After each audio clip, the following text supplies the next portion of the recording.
গতকাল আমাদের ভারতীয় জনতা পার্টির পরিবর্তন সংকল্প সভা ছিল, সেখানে সিপিএমের মেম্বার সঞ্জীব মাহাতো যোগদান করেছে। এখন দেখাচ্ছে যে সিপিএমের নেতারা বিভিন্ন কাগজপত্র লিখছে বা বোলাচ্ছে ওকে দিয়ে যোগদান করে, কেউ চাপ দিয়ে তাকে যোগদান করে।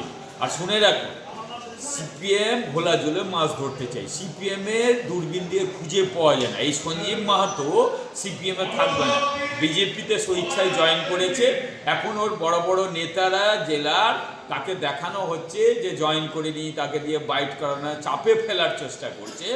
এককালীন উনি বিজেপি করতেন, হয়তো পঞ্চায়েতের টিকিট পায়নি বলে সিপিএমের টিকিট নিয়ে নির্বাচিত হয়েছেন, কিন্তু অ্যাকচুয়াল এই 2026-এর বিধানসভায় বিজেপিতে যোগদান করেছেন উনি, সঞ্জীব মাহাতো স্বেচ্ছায়, এবং বিজেপিরই ভোট করবেন, এটা আমাদের জানা আছে, কোনো অসুবিধা নেই। সিপিএম এটাকে নিয়ে জল ঘোলা করছে, কারণ সিপিএম তো পশ্চিমবাংলায় দূরবীন দিয়ে দেখা যায় না, লোকজন নাই। তারা কি করছে, ভয় দেখিয়ে চাপ দেখিয়ে চেষ্টা করছে যেন আমাদের দলে থাকে।